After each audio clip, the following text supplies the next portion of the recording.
Hey everyone, welcome back to more Monster Camp. Let's date some ghouls! Okay, skip this. Okay, I've already played as Oz twice. So now it's Amira's turn. Let's conquer summer. I love them.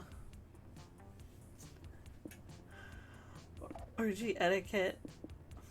Scott snacks. An insect eradicator.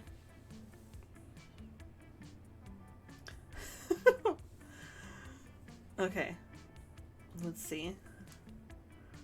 Bus trip is long, and summer could be shaped by the first step well taken. And so it was clear. It all came down to breaking the ice and causing a good impression with the right person. Common mistakes when performing your first fertility ritual. 50 facts about sequins. Sequoias? Oh, maybe the tree. How to headbutt a very big rock. Very illegal things to do while in international waters. Secret tricks to win rock, paper, scissors. A deep, complex feeling about camembert. Ooh, Milo! Okay. Oh, Milo's so hot. Oh my god. I'm sorry. They're a fictional character, but like... I'm holding it together here, folks. Oh, you like that article, Amira? It's one of my favorites. I read it last week while I was eating camembert and simultaneously live tweeting about my experience eating the camembert. I described my feelings about camembert, the article, and you the same way.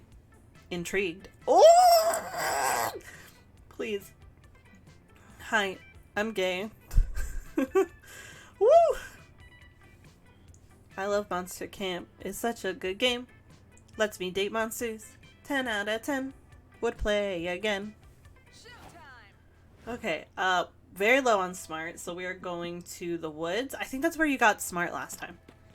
That day, you go to the woods searching for edible roots to make a wilderness tea. I love that Amira brought their own marshmallows. You find lots of roots: beetroot, ginger root, the square root of pie, the root of all evil. You brew it all together and it's the most delicious tea you've ever had. It's so rooted with knowledge that you gain +2 smart. There's little love more than loving on Milo, so it's fun to see how many other people are in the same lovesick boat. This comment says the composition in your selfies is always so artistic. You should go into photography. And this person says, you post the most inspirational quotes day made. This one just says, hit me up with that Reaper dick, daddy.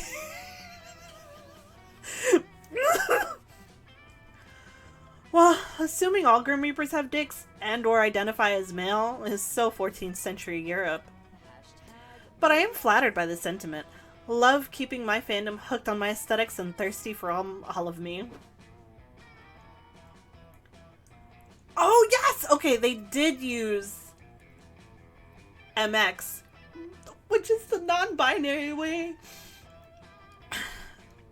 I don't know how to pronounce it, and I should have looked that up before. Mix maybe?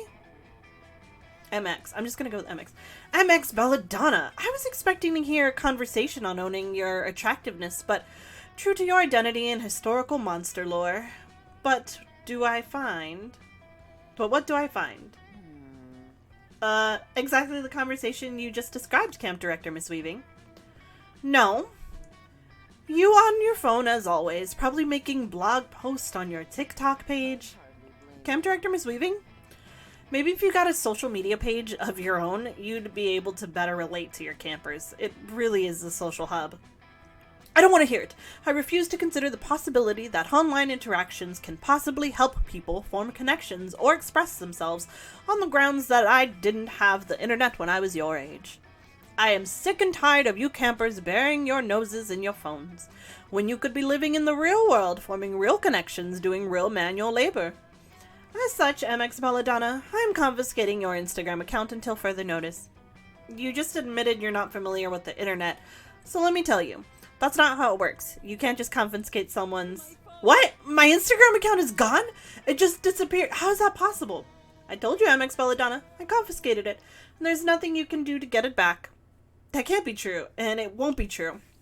If you have anything to do about it, if there's one way to impress Milo, it's gotta be to get their Insta back. Your plan? Subject your mind to the mysterious trials of the House of Cups to prove you're worthy of retrieving Milo's account. According to Instagram terms of service, any account ownership related dispute can be settled with the grand race at Murder Mountain. The House of Cups. Amira, are you sure? Half the people who attempt their test don't survive. Most of the rest go insane from their riddles and mind tricks. It's more than a person's brain can handle. But if you truly believe that is the way to restore my account, I trust you, Amira. Let's take this journey together. You and Milo journey through the deep, dark, haunted forest of the internet, through cave systems of toxic stalagmites and masculinity, weaving through likes and subscribes, and narrowly avoiding being cancelled by giant bats. Finally, you reach a large castle, balanced precariously on a pile of rocks. You go inside and you are greeted by hooded monks, who silently guide you into the first room of test. The moment you enter the first room, you are suddenly surrounded by images swirling, moving. A deep, booming voice asks you, "Which of these images contain traffic lights?" Together, you and Milo carefully and nervously touch each image containing a traffic light. You are silently guided to the next room. This room has a floor of sand, on which has been scrawled some nearly imperceptible phrase. A large stick lies next to it. I don't know what to do. But you do. You squint at the letters, imagining how they would look less slanted, less pixelated. You pick up the stick and write X5RG2 below it. You're right! That was the phrase that was there. A trap door swings open where the writing was, and you and Milo descend a ladder into the darkness. "Approach the flame," says a voice, clearly referencing to 5 in the middle of the room, "and whisper into it the name of your first pet." The two of you do so, and the fire turns bright green. "One final question," says the voice, tone more intense than ever. "Look deep into your soul and ask yourself, then answer me. Are you a robot?" As a Reaper, much of my life seems to have been prescribed to my career, my duties, but my choices, personality, and hobbies are entirely of my own. No, I am not a robot. The fire goes out and is replaced by a floating white orb, which glows softly. That's it, my Instagram account. I can tell because it smells like Lush products! And excuse me? Yo! Hold on! Bruh, this game really said fucking, this game really said Lush products. Hold on.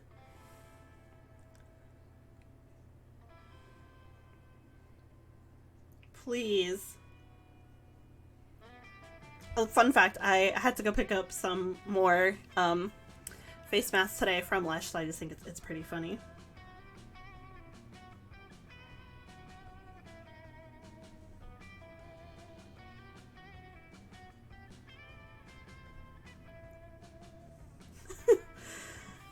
Milo put the orb in their pocket, and their Instagram account is immediately restored to them. They are internally grateful to you. So into your pocket goes +2 charm and +1 fun.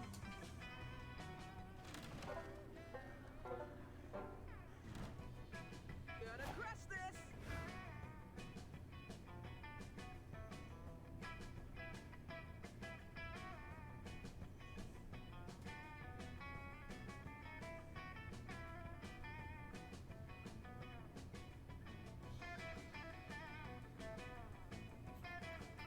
Sorry, I was replying. Okay, we're going to the lake.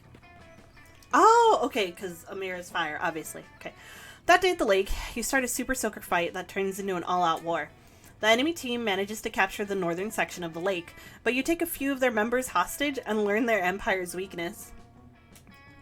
You lead a full-scale infiltration, thousands of soldiers get totally soaked, trademark. It's a bloodbath. After several hours, the enemy team surrenders, and you gain +2 fun from the peace treaty. Yay!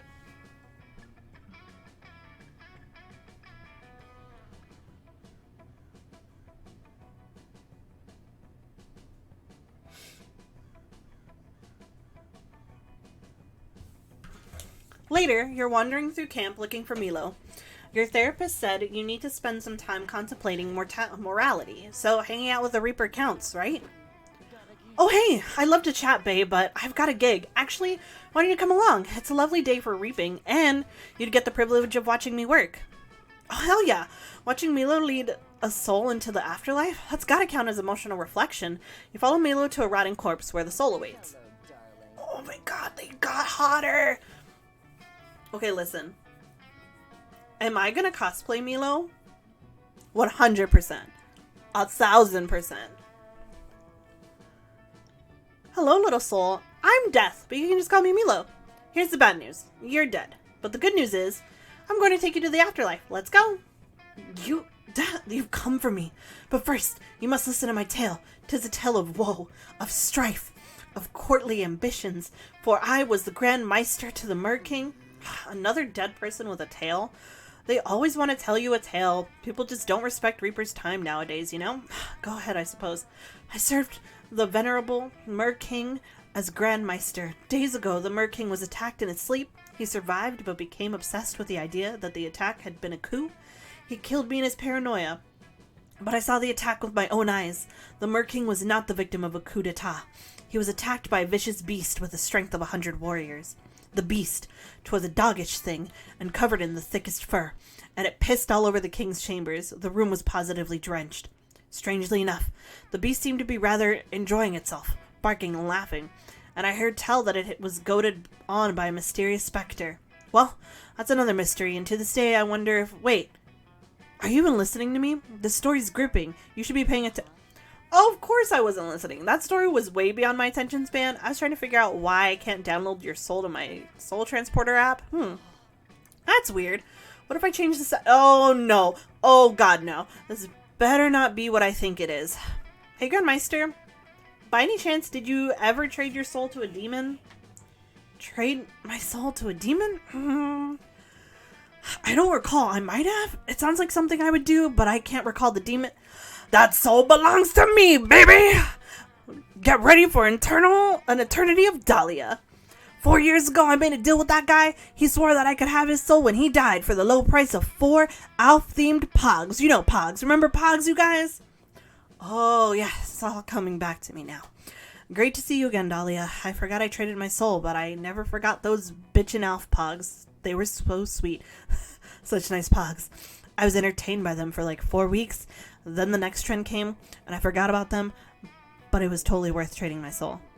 Oh my god. The shenanigans. I can barely cope, Dahlia. I need you to relinquish this soul so I can take it to the afterlife. I refuse to let this affect my rating. Sorry, Milo. I traded 4 whole Pogs for that soul. I'm not giving it up unless you give me something better. I'm making a soul army, but he's gonna be my first soldier. Shit. Looks like Milo needs to wrestle this soul from Dahlia's demonic grip. Bargain with Dahlia and get the sexy Reaper the recently deceased soul that they deserve. Why worry about one pathetic soul when you can trade it for an entire soul album? How about 20 Alf Pogs? Make it ring Pogs in here? Yeah. 20 Alf Pogs? Amira, are you serious? It's a deal. You grab your collection of Alf Pogs out of your backpack. Dahlia snatches them excitedly and throws the Grandmeister's soul back to Milo. Wonderful! Thanks for trading, Dahlia. I'm pleased as a butterfly emerging from its chrysalis. And I didn't realize that you were such a big Alf fan. First off, fuck yeah, I'm a huge Alf fan. But this is actually a financial investment. The Pogs black market is hella lucrative. You guys haven't heard? There's a whole underground economy that's entirely based off Pogs. It's totally an unregulated market, but that's what makes it so fun. And the specific type of Pog is important for determining its value. Alf Pogs are some of the highest value Pogs out there, along with Star Trek The Next Generation Star Discs.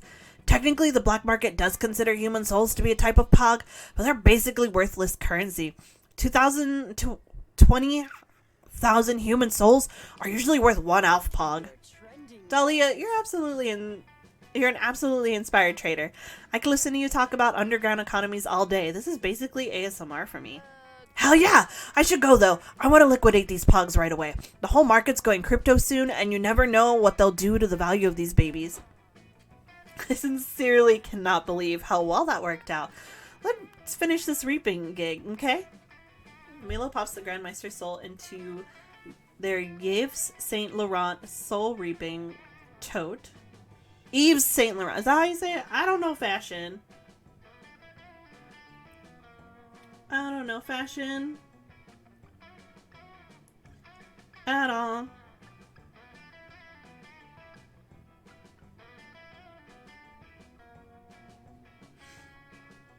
Do, do, do, do, do, do, do, do, do.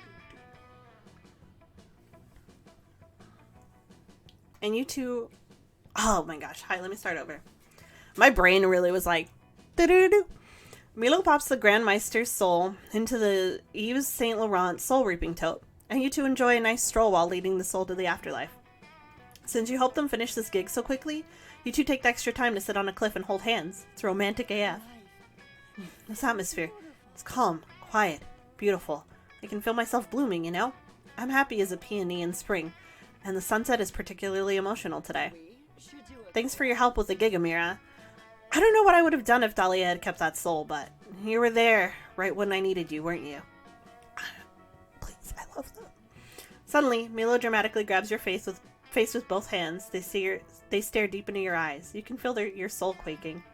Listen, Amira, I wouldn't trade your soul for all the Alfpogs in the world. Whoa! If Milo thinks your soul is worth more than 20 Alfpogs, that's gotta mean something, right? You blush so hard that it gives you +2 bold and +1 smart. Oh, please, am I in love with Milo? Bitch, maybe. Okay, of course I gotta sit with my bae. You're intrigued by the sight of Milo forcing in an unenthusiastic Joy to try on a series of costumes and wigs. Luckily, she rips them all before you sit down, or else we'd actually have to show you the art of that. Okay, fine. I see you're not that interested in shallow fashionista Joy, but I have lots of other ideas for your new brand.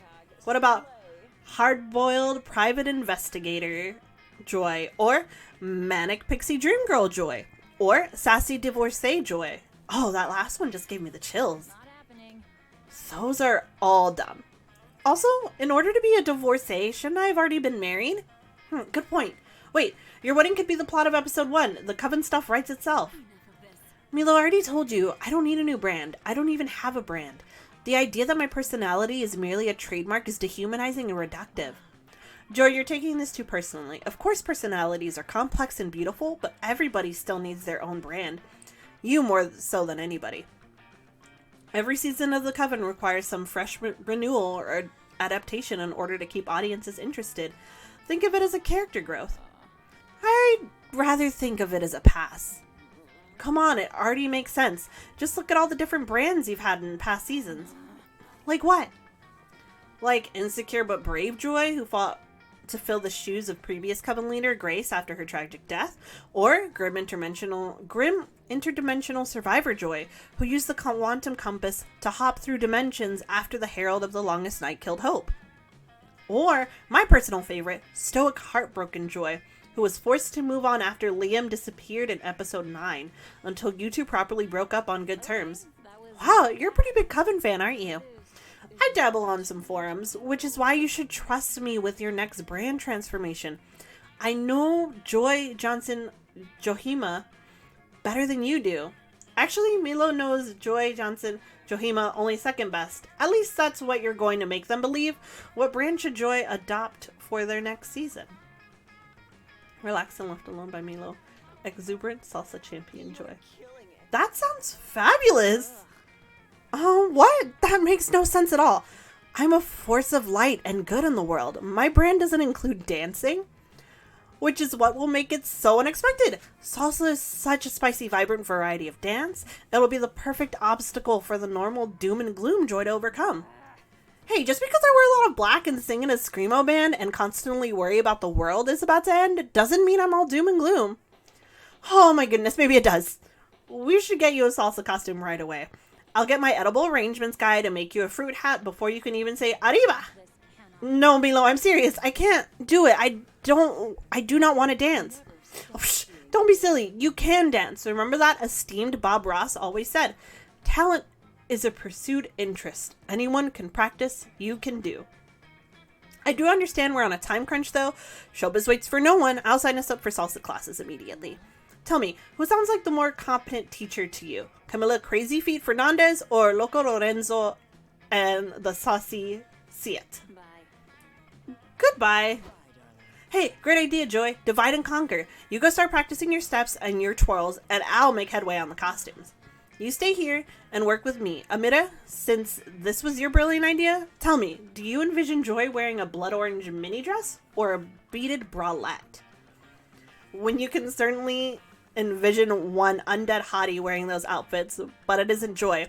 This is just giving you lots of ideas for Sexy Dio de los Muertos. You spend the evening helping Milo brainstorm salsa Joy ideas. It's not going to go anywhere, of course, but when has that ever been the point?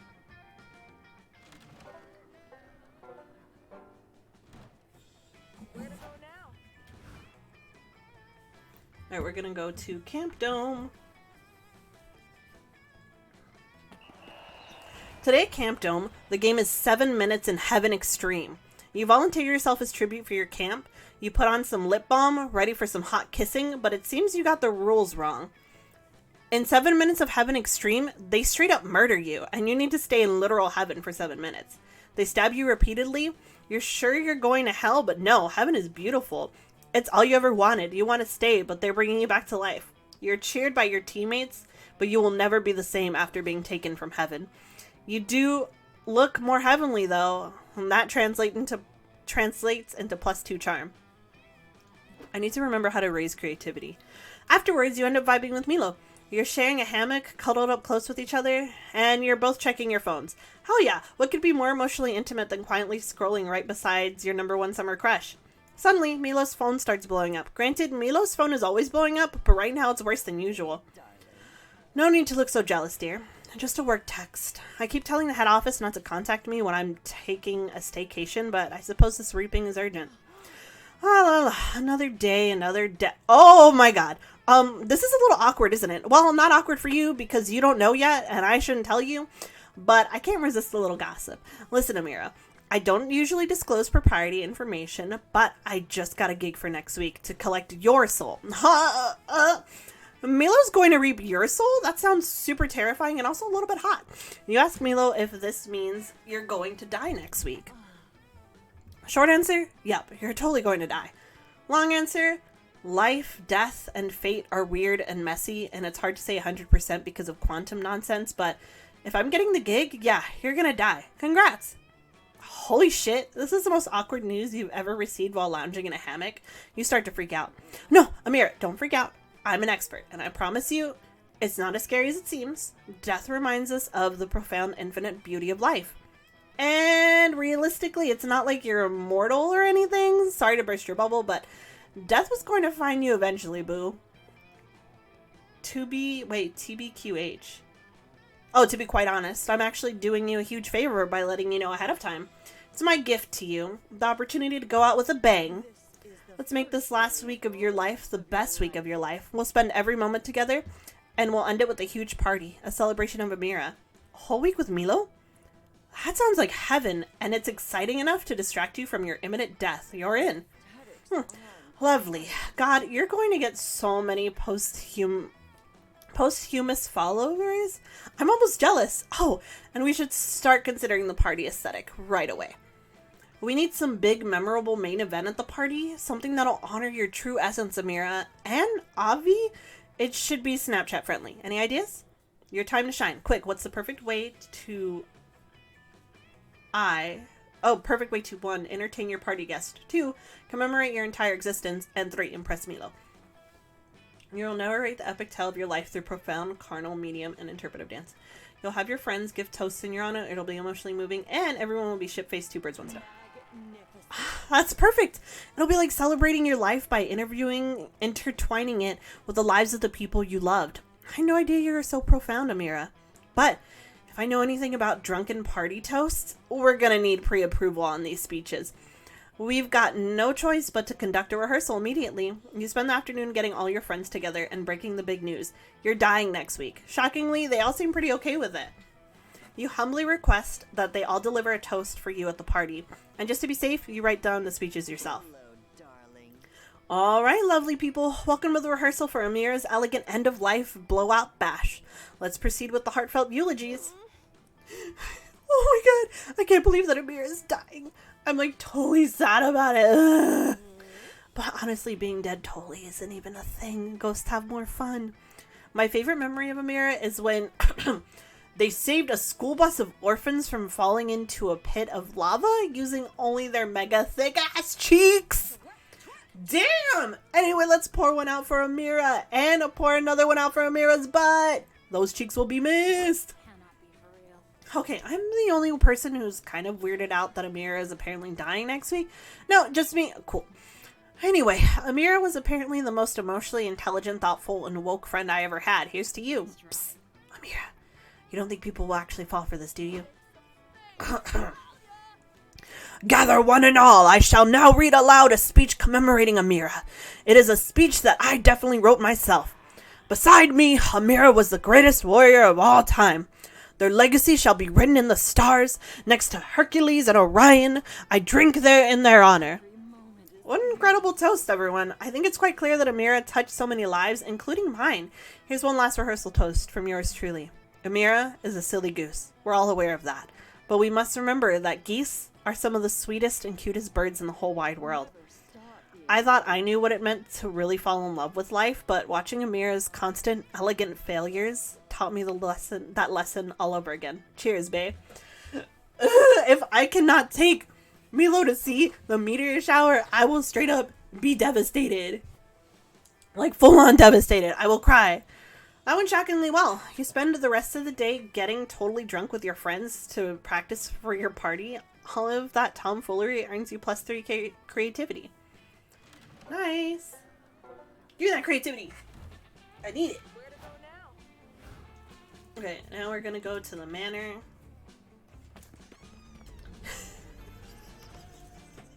I love how it changes. So Oz was like scared of the ghost. Meanwhile, Amira's like, eat my ass, ghost. Like, in the haunted manor, a voice whispers from the walls in a frightening voice. Amira, you cannot escape your fate. You'll soon gain boldness, but after that something weird will happen to you. It could be great or terrible. You don't want something potentially terrible happening to you, so you just stay put to be sure you don't get extra bold per the voice's prediction.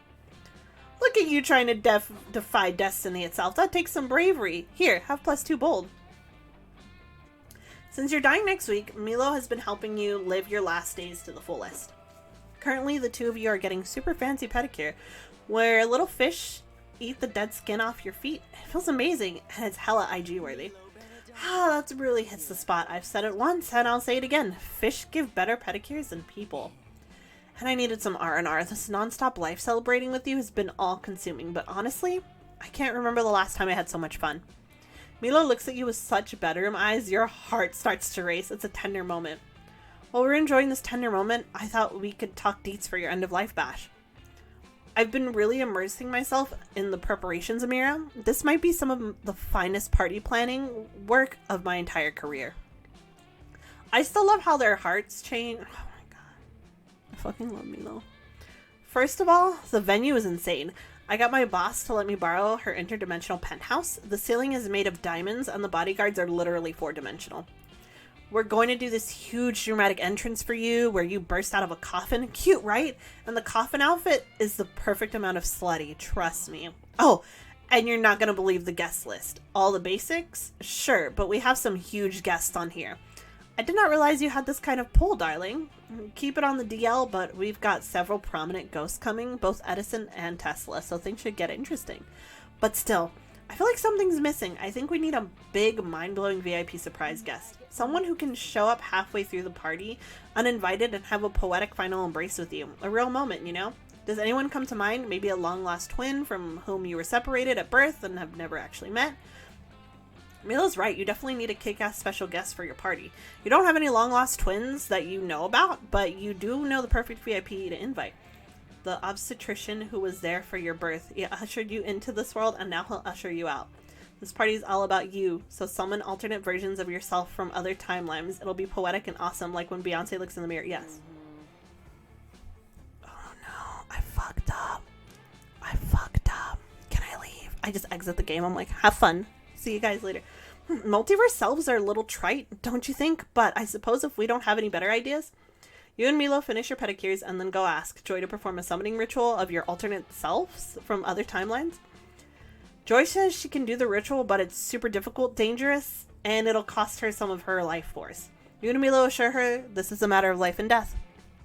She's a competent ass witch, So she rips open a huge multiverse portal. It's purple, pulsing, and she yanks like 8 different versions of you out of that thing. You're worried that your multiverse selves might be a bunch of losers, but shockingly, these Amiras are all wildly bangable. There's an alternate Amira who's a part-time life-saving firefighter and a part-time stripper firefighter. Another Amira is a world-famous doctor that cured cancer and polio. They all are so world-renowned. They are also a world-renowned stripper. And then there's a version of you that's exactly the same in every way, but they have way better hair. Wow. This rainbow of Amiras, I never knew you could be so seductive. Oh my. Am I dreaming, or is that alternate version of you that looks exactly like Alexander Skarsgård? Hey, Milo, says Alexander Skarsgård Amira. It's no accident that I was ripped out of that portal. It was fate. Let's run away together. Same here, says better hair Amira. It was fate for me too. Ditch that loser version of me, and I'll take you on the most romantic motorcycle ride of your life. Motorcycles? Fate? Running away together? Oh, I can't resist. Oh no, all of your multiverse selves are so super into Milo, and it's like Milo is losing interest in you fast. Milo pulls you aside. Listen, Amira, I know we were supposed to spend the rest of the week together, but something's come up. I need to cancel, you understand. But never fear. I'm going to pull a few strings upstairs and reschedule your death. You'll die in a few years, okay? I just have to fill out like one request form. Wait, Milo could reschedule your death this whole time? Why didn't they do that earlier? You had a good attitude about it, and it's not like you wanted to die. And done. Your death is rescheduled, the party is cancelled, and I'm free to ditch you. Toodles, boo! Fuck, I fucked up. Milo saunters away to go enjoy all the obviously superior Amiras that came through the multiverse portal. Your summer crush is totally over you, and the heartbreak makes you lose -3 fun. But hey, at least you're not dying next week? That's something. I should have picked the obstetrician one. That would have been yo, I wonder if the doctor that gave birth to me is still alive, because now I'm like, yo, you getting invited. But that's because I'm real dark. Man, I'm so upset. You look across the campfire to see Damien tenderly touching Milo's face. You head over to learn more about this new, more delicate method of punching. You have such a way with makeup, Damien. It's so vibrant yet so subtle all at once. Is this the look that launched 1,000 likes? Yeah, maybe. I don't know. It's fine, I guess. Damien, you should take pride in your work, especially when it's this magnificent. I guess I'm just more used to practicing on myself. You probably can't even tell, but I'm actually wearing makeup right now. I like to go for a smooth red base, a little red blush, and some red eyeshadow. You know, I didn't notice before, but now that you mention it, I see that it's a masterful job. What palette is that from? I simply must promote it on my Instagram. It's actually, I made it. Wow, will your hidden gifts never end? What is it made from? Oh, you know, crushed beetles, dirt, demon blood, the usual makeup ingredients. And is the demon blood all me, baby? I'm not sure whether that makes it more or less concerning. Regardless, you need to start your own makeup brand. Starting a makeup brand would be against my brand. And that's great. I know there's more to you than just the arson and crimes, Damien. It's time to show the rest of the world, too. But you're missing the only thing every brand needs. A name. What will we call your line of luscious makeups? Thank goodness you're there to give the perfect brand name to impress the cutie of your choice. And that brand name is Damien's Daring Dash of Depth. Yes, Amira, that is truly inspired. I love the commitment to plumbing the depths of Damien's soul and skills, not to mention the alliteration, which is great branding. Get in here for a selfie, Damien. It's time for your craftsmanship to go viral. Whatever.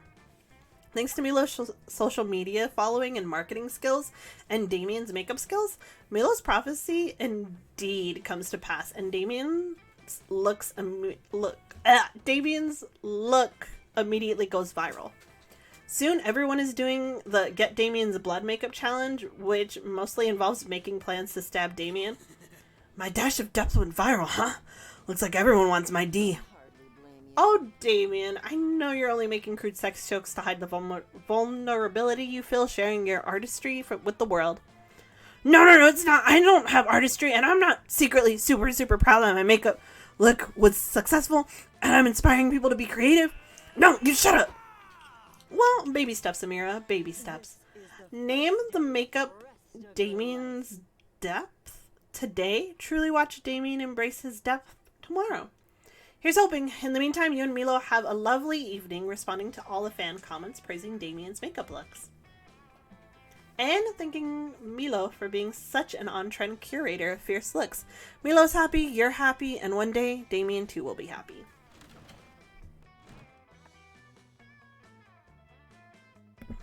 I'll take a gamble. That weekend, you feel like getting wasted and you go to visit none other than Juan. Hola! You know, when I started making magical drinks, I never thought of people would actually come to drink them. But hey, who am I to judge? Anyway, take a look at this one. Oh, pina colada. No idea if I got the recipe right. Want to try it? Otherwise, you always have the mystery box. I've had the pina colada before, so I'm going to do the mystery box. Ooh, imagination shots. The mystery box. So bold of you.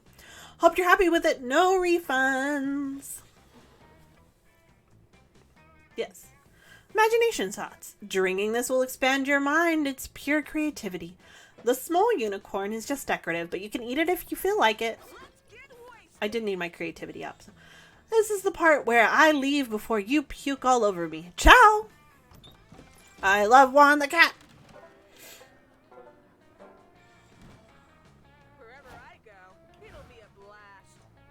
Okay, I haven't gone to Scout HQ. I need to write down where I get creativity. I think it's Scout HQ. You spend all day trying to learn how to use the North Star to know your location and never get lost. It's a fierce challenge and everyone gets like super lost. You say fuck it and try and text the North Star to ask for directions. Maybe no one's ever asked. Of course this achieves nothing. It's a star. And you should stop trying to resort to sheer absurdity to solve your problems. You get no badge. No one does. It was all a trick test and it wasn't even nighttime. But coach awards you with +2 creativity for your lateral thinking. A wild Milo appears. Your heart starts beating fast. Is this another one of your dreams about Milo baking you a loaf of bread in the French countryside? Amira! I've been looking around for you, and now here you are in my clutches. And now that I found you, want to do me a favor?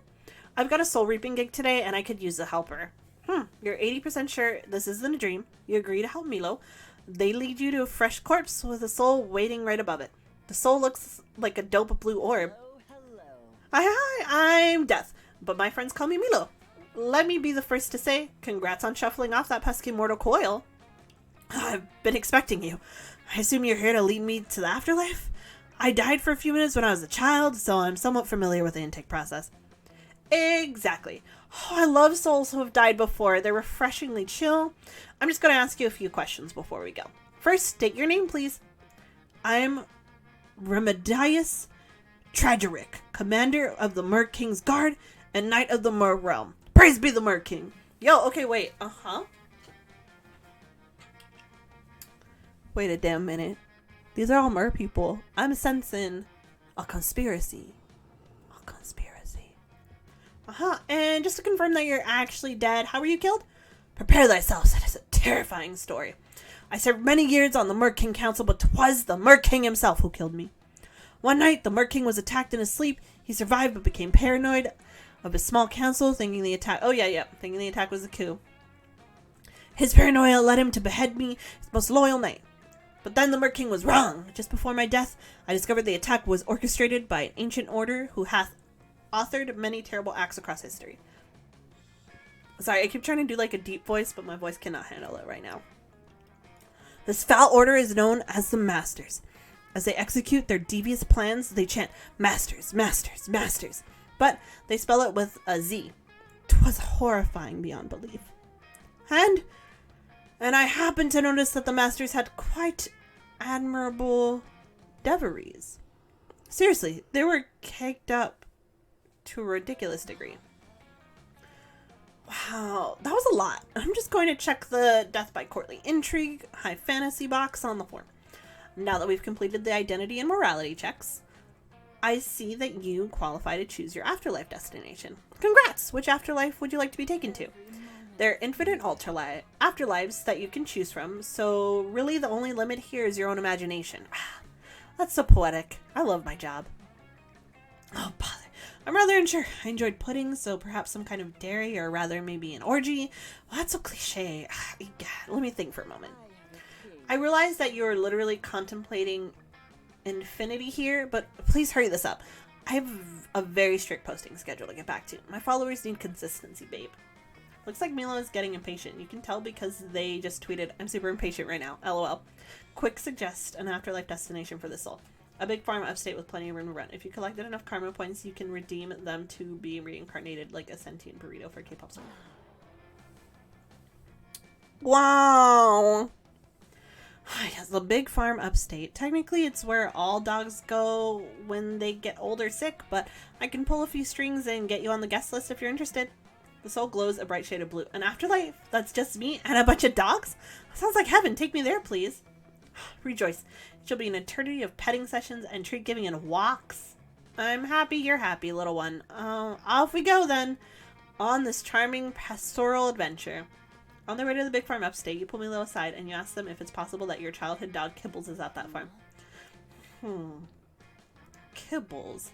What a strangely pedestrian name for a dog. You should have gone with the Moonbeam or Mr. Hampton's. Anyway, yes, I imagine he'll be there, dear.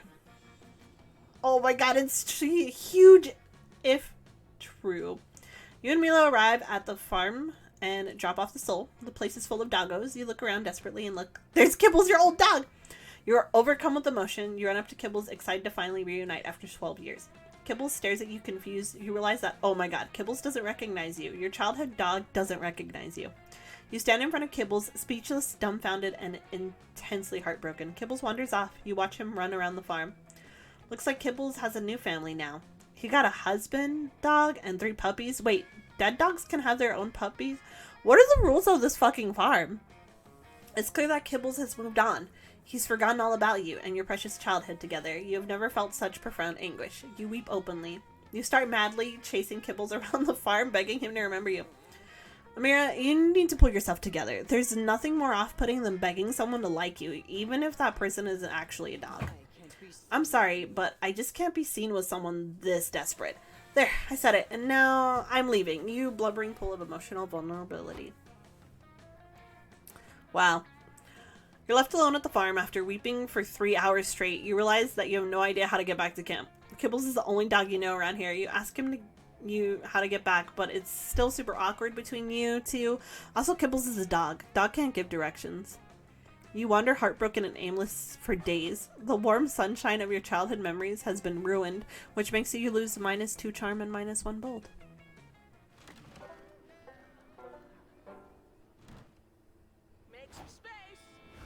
Alright. Well, I need more bold, so I think that's Camp Dome? No, that's Banner. But I need more fun, so lake. That day you decide to take swimming class in the lake.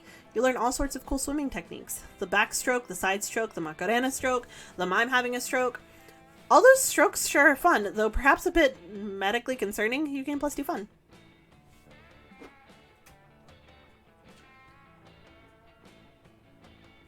You're hanging out later with Milo on the shore, helping them find a way to tastefully photograph all the dead animals Scott keeps proudly bringing you. When... Whoa! Do you guys hear that music? It's like a golden shower from my eardrums.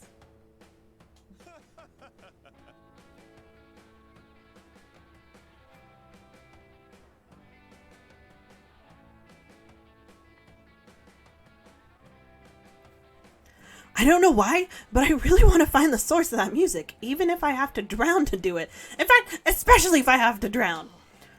No, I know what this is. Oh, hello!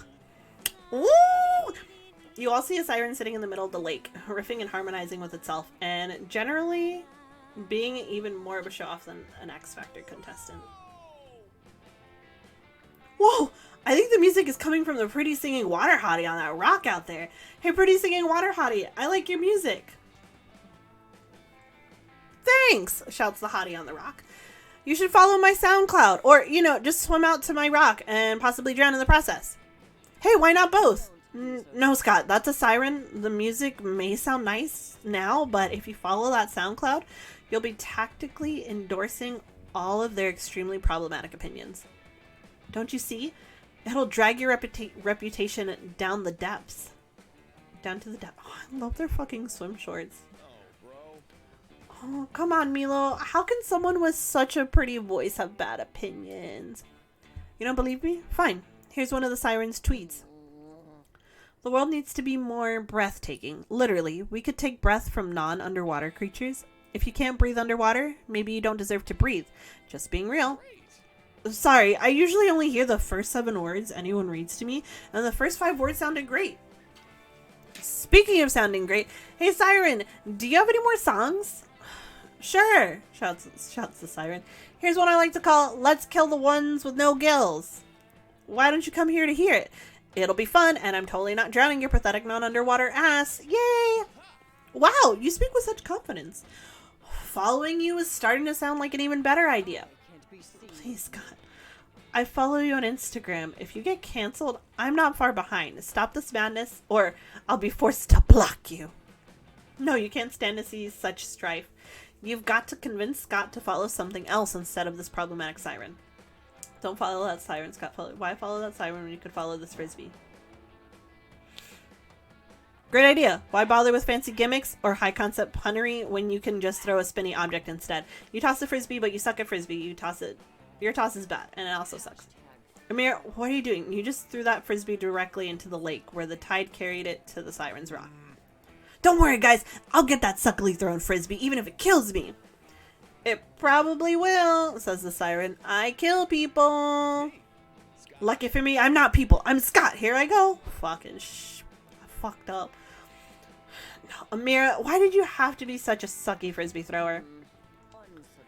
Ooh, them in purple. Ooh, I know they're upset, but... Now, when Scott dies, I'm going to have to fish his soul out of the lake and go within 20 feet of that siren. This is the worst. You'd respond, but you're way too busy thinking about how sucky your throw was. Wow, was it sucky? Just pure suck. Suck times a million. Thankfully, Scott forgets how to swim after a couple of strokes and drifts back to shore.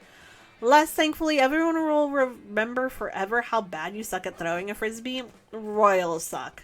Suck times infinity. Suck to the future. Boo. You lose -2 charm and -1 fun.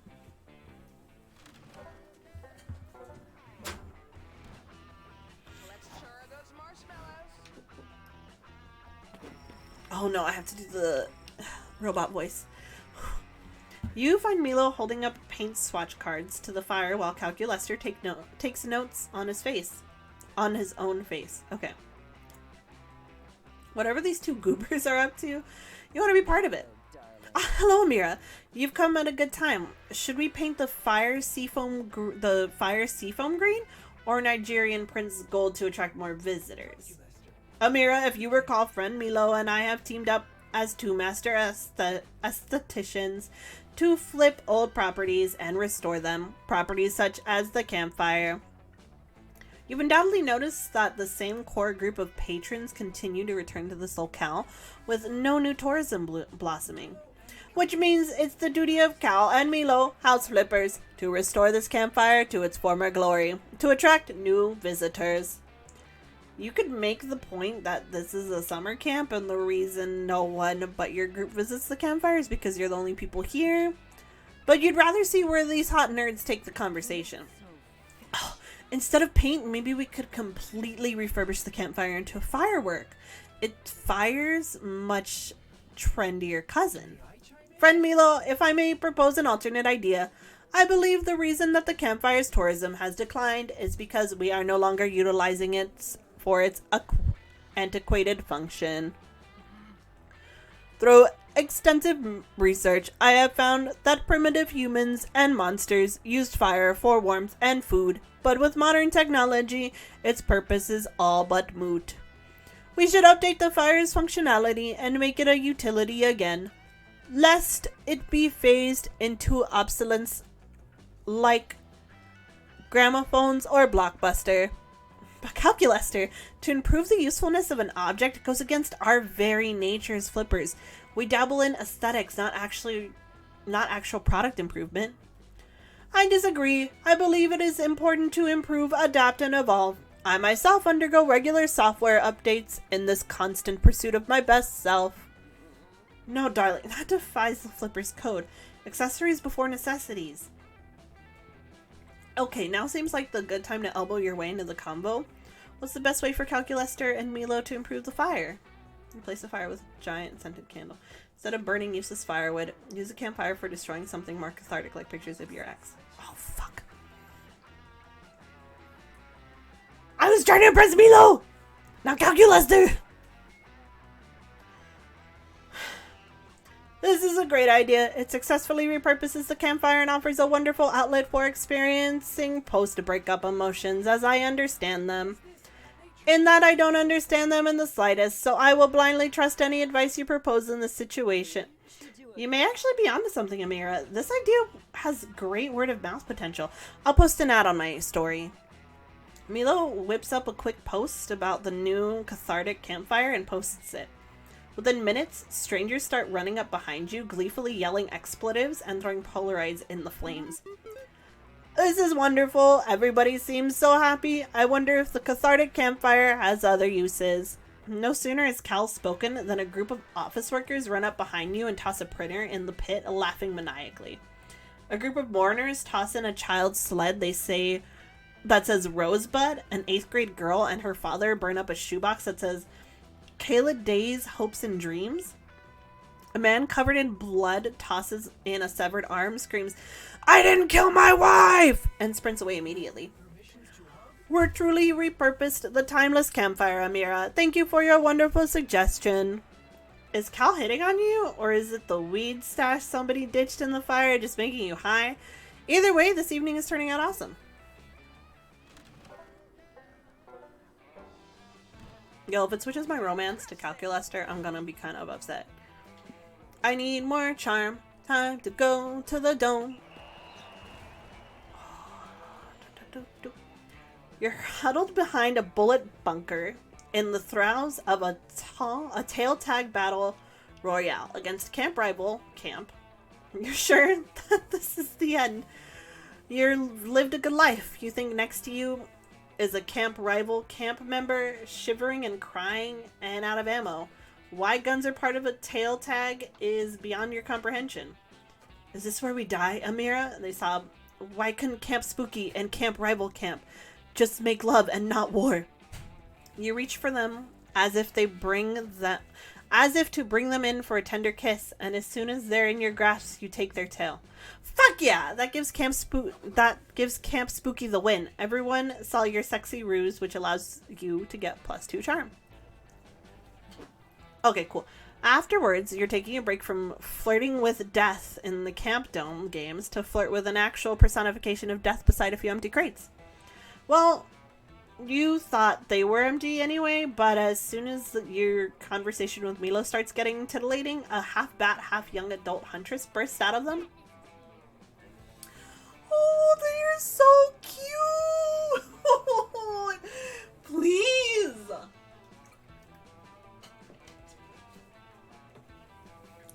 Fellow rebels, it is I, Batness. Why aren't you out there in the battlefield destroying the Chancellor's brutal regime? Because I'm tired? I'm tired too. Tired of watching the Camp Dome waste countless lives under the guise of a fun reality TV murder game and everyone just sits around and watches. Wait, we're on TV right now? How exciting. Which of the cameras should I be playing to? But I won't be... Please!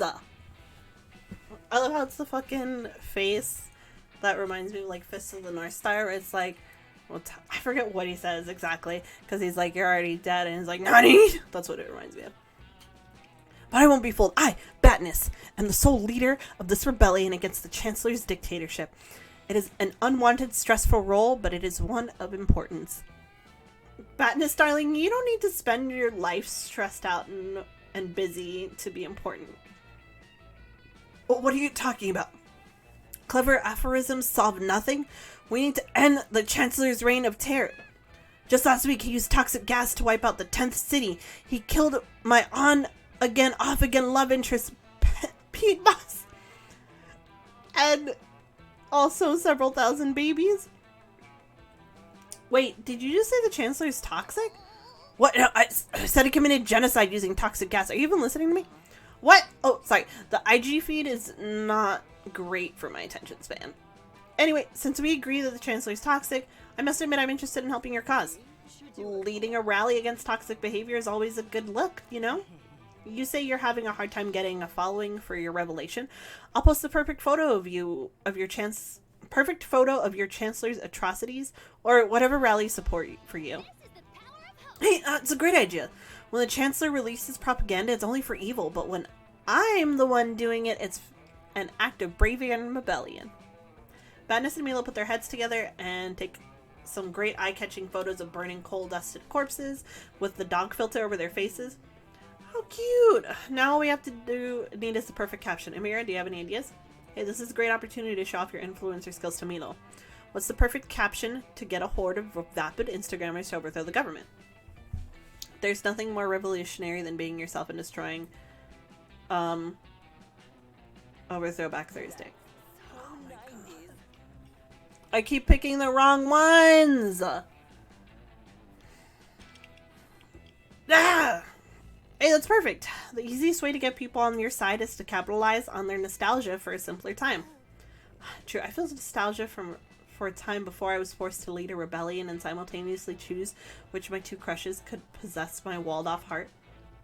You turn off Badness's love triangle BS and help Milo pick out some pictures of the past revolution and government atrocities to get people over the new revolution. And we're already trending.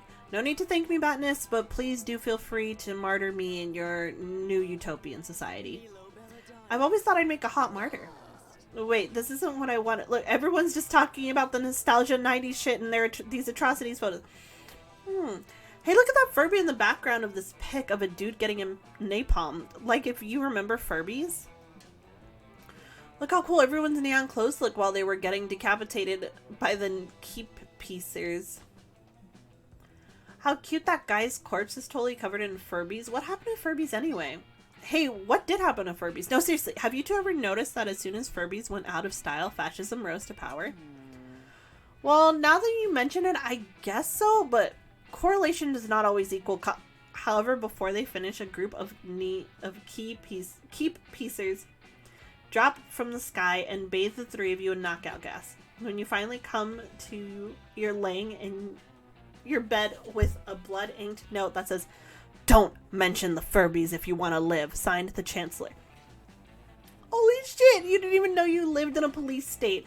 Now you're now burdened with this heavy Furby secret, and you lose -2 smart and -1 bold. Fuck.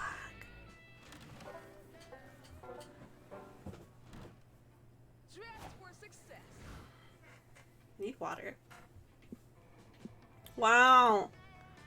Wow. I need bold, which is manor.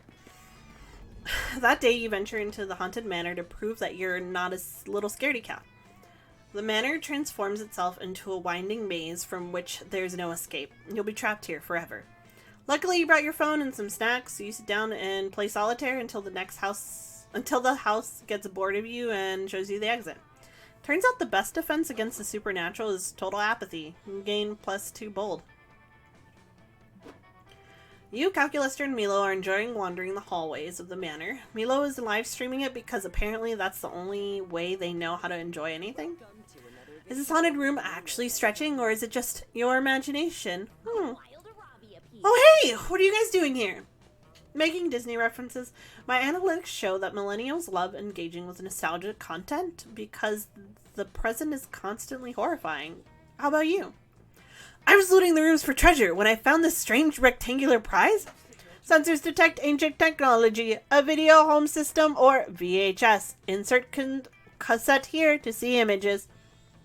Calculaster points to a VHS player located distressingly close to his crotch region. For once you decide not to be a creep and elect to put the tape in a nearby 90s TV instead.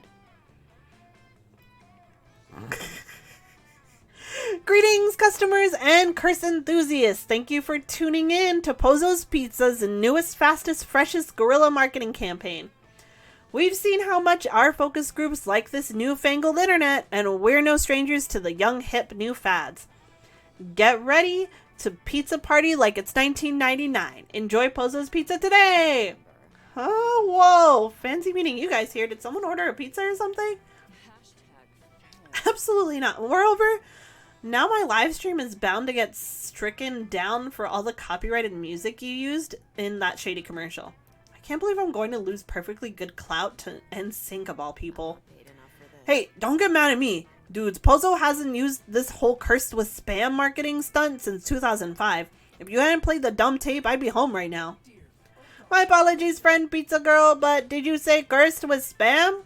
Should we be bracing ourselves for an incoming canned meat assault? No, at least that would be funny.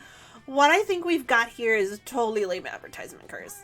Now in 7 days time, we'll be subjected to nothing but like Pozo's ads until we eat ourselves sick with their pizza. Fucking Pozo's taking all the art out of good cursing. That's stupid. As a future food truck owner, I disagree with dooming customers to only consume advertisements for my food, especially now that it's happening to me. Yes, Arabi, as a present influencer, this is literally my waking nightmare. I don't even know which I hate more, invasive advertisements or pizza. If I can shake this curse, my Instagram feed will be filled with nothing but disgusting imitations of Italian cuisine. My reputation will be in shambles. I think I'm going to... Oh no, friend Milo, you appear to have fainted. Please regain consciousness immediately.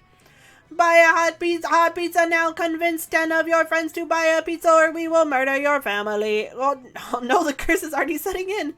You need to fix this before you end up like the pizza girl. Or worse, you become too obsessed with pizza to focus on boinking your friends.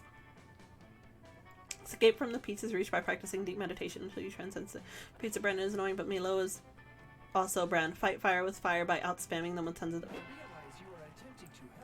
Error! Hypocrisy detected! Would it not be the same level of corrupt and inhumane to subject the world to Milo spam when we are seeking refuge from spam ourselves? Oh, no. Calculaster, it's much different. You see, pizza's gross, and I'm fantastic.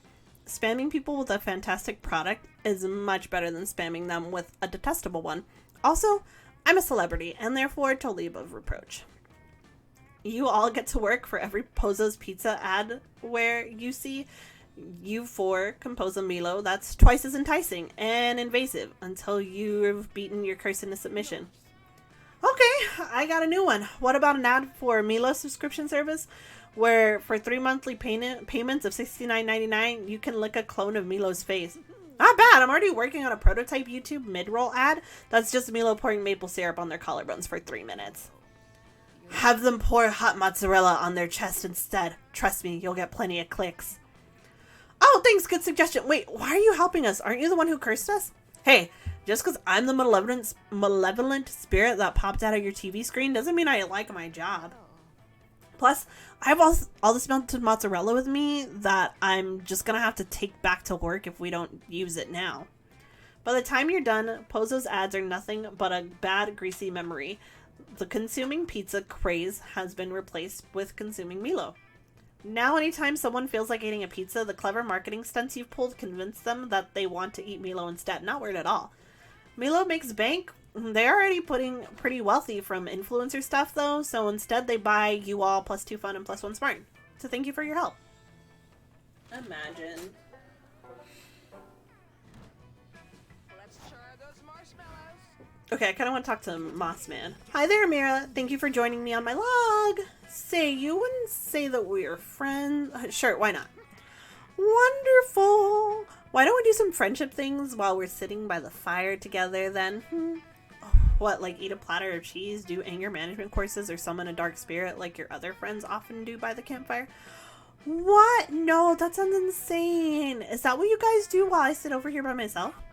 I was thinking we could initiate our friendship with something a bit tamer, like spreading lies and subterfuge about people in the form of juicy gossip. Well, considering Damien is just going around stabbing all the other logs, that does sound like the most fun campfire side activity right now. Let's gossip. Poor life choices. Breath that's beyond bad, extra tone glues, an uncomfortable degree of thirst. Type in the most uncommon condiment or seasoning you like. Uncommon? Paprika. No. Paprika's not uncommon. Incredible. The more I learn about my fellow campmates, the more confused and afraid I am. I'd better spread this gossip around so everyone else knows just how absurd the world we live in is. You spread your rumor like the predictable, gossipy weeb you are. Your equally predictable, gossipy friends spread the rumor even further. Oh, who is this?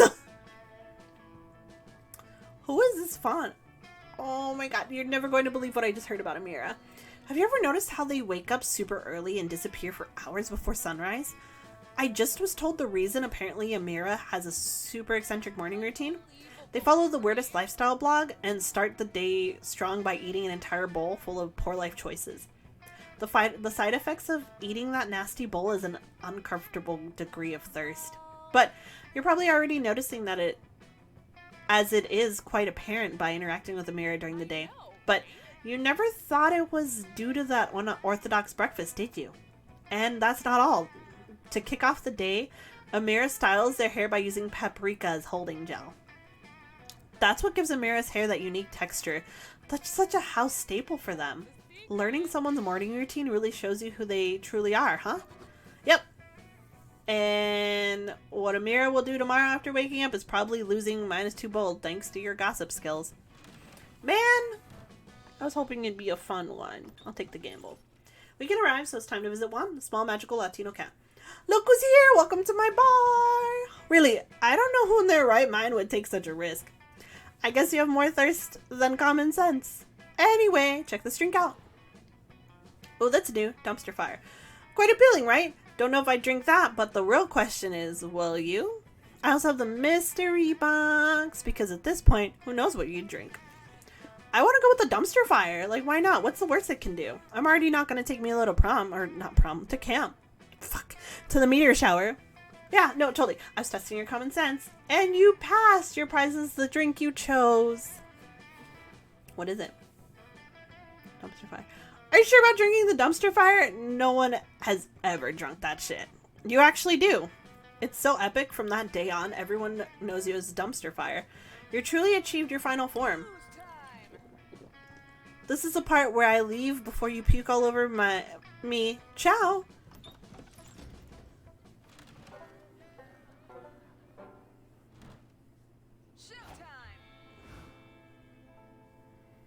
Alright, we're gonna go for Charm, I guess, which is Camp Dome.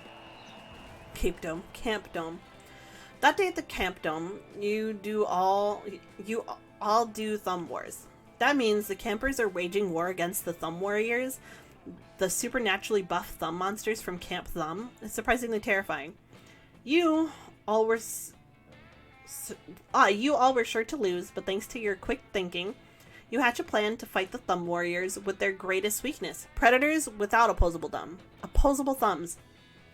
Some may say that your team sicking a pack of rabid mountain lions on the competitors is cheating, but you prefer the term strategic. You can +2 charm. With the help of Milo and Calculester, you manage to find the least violent dome game that Dahlia will still enjoy as Iron Chef competition. Milo delights in concocting episerum delicacies, Calculester is fascinated by the concept of food, and Dahlia loves doing battle against the Iron Chef's 1,000 knife-wielding arms. What a delight! I have never had so much fun in my short, artificial life. What? Having fun? Stop that! Put it back! Did you pay for that fun? Pay for it, but fun is free. Just like love and literally anything else, as long as I agree to demo on my Insta. Free? I didn't know this was a summer camp for communists. Nothing free, you fucking millennials. This dome is an untapped gold mine, and I'm here to tap it. That's why I purchased a controlling interest in Camp Dome so I could monetize this pile of sharp objects. Maybe I tattoo advertisements on the inside of everyone's eyelid. Oh! Or require everyone who participates in the Dome game to purchase life insurance. And to prevent insurance fraud, all claims will be filed by the deceased in person. Oh dear, I fear these predatory money-making schemes will somehow make the Dome even less safe than it already is. You can't monetize the Dome. Commerce is the only valid when it's coated in a thin veneer of spirituality and lifestyle porn. I can't participate in this discussion because I'm still fighting this knife robot, but I'm mad too. Well, unless you kids can come up with some non-predatory way of monetizing this dome. It's life insurance and eyeball tattoos for everyone. Oh no, this sounds painful and boring. Your least favorite combination of things, but how to monetize in a non-shitty way. Well, we could always get a local sponsorship. Local sponsorships are free-range cattle of capitalism. That's just crazy enough to work, or not, based on your stats, but what's the perfect business partnership to propose? Old Gertrude's organ trafficking, beanie and buckets, fancy hat. Good luck getting a fancy hat shop to fund this dome. What do fancy hats have to do with sports? Murder. Oh! You think just because someone's doing a sports murder, they don't want to look fabulous? Okay, boomer.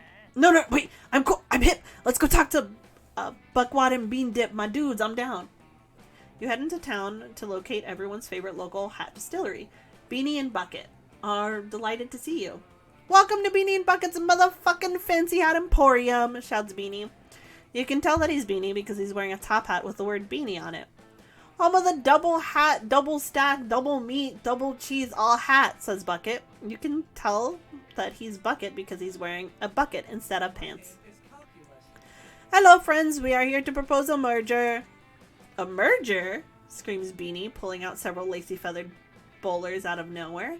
How about you merge your ass with these super soft tea party hats, bitch? There's no need to merge anyone's ass with anything before 7 p.m. We're just here to appreciate this tribly, says Beanie, pulling out a hat fastened in jeweled iguanas. This is the kind of hat the dinosaurs wore to the opera, motherfucker. If you act now, enough! Business uppercut!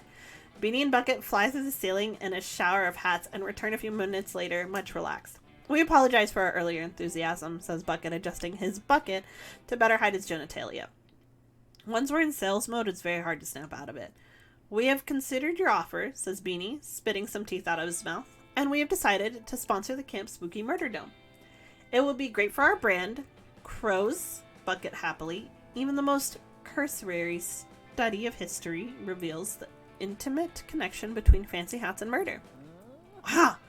Can't believe that works. That business uppercut of yours is surprisingly effective, Dahlia. Perhaps we could... Regular uppercut!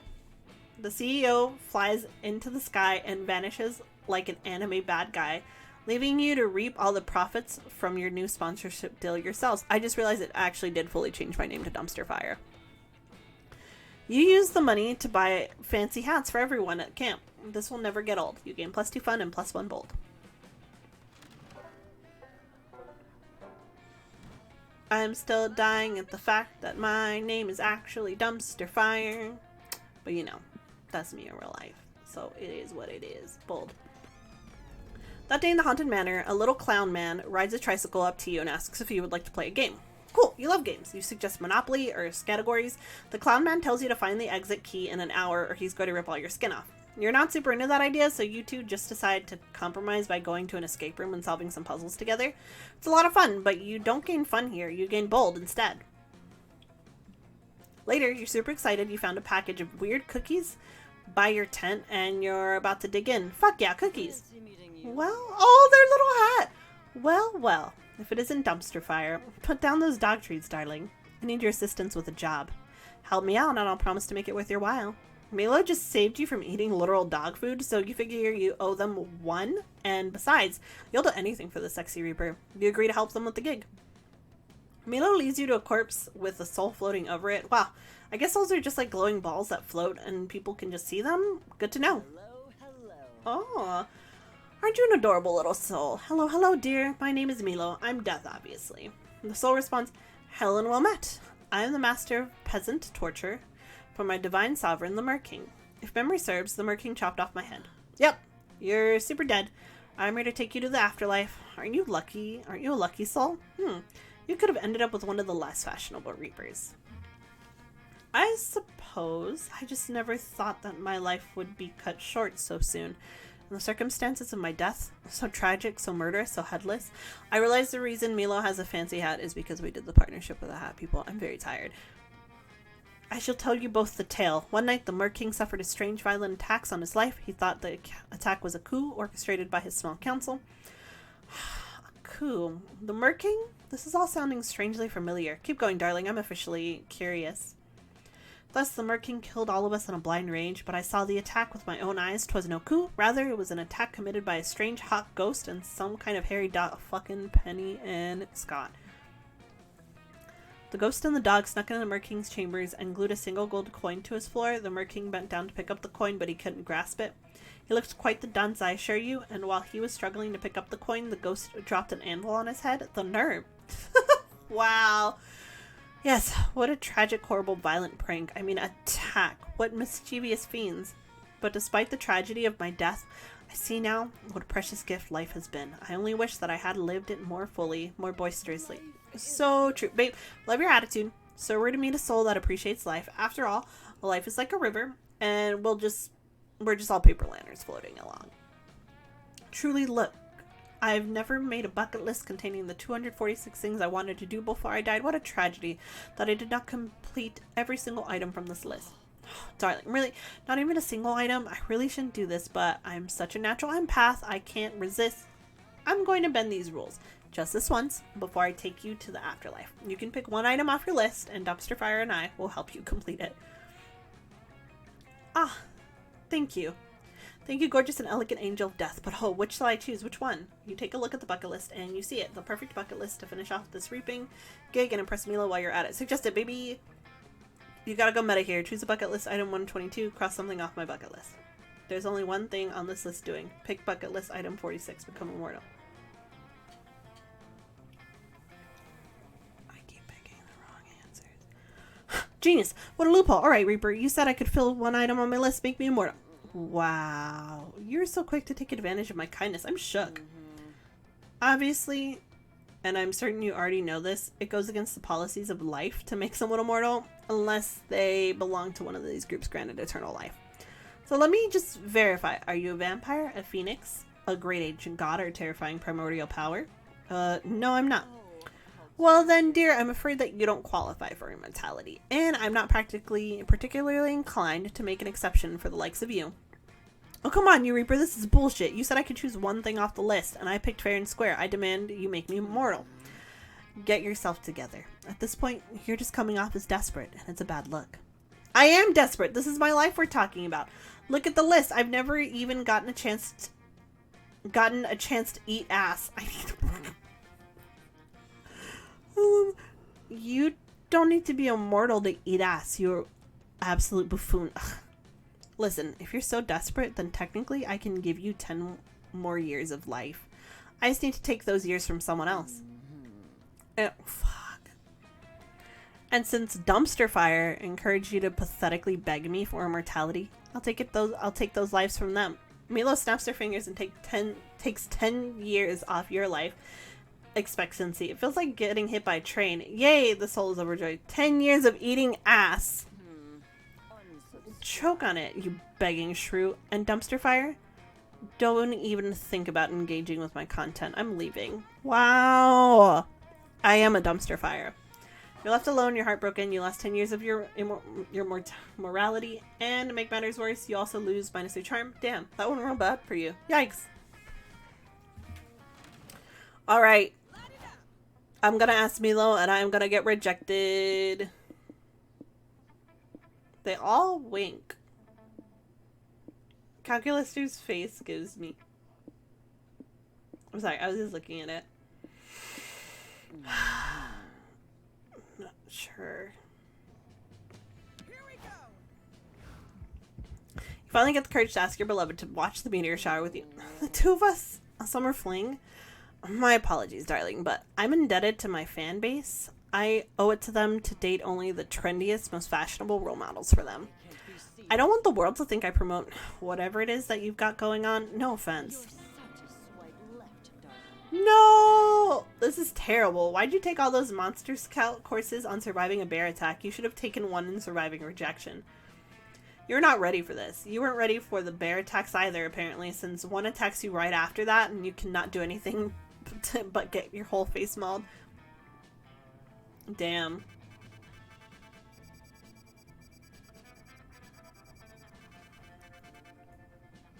Well, I fucked that up.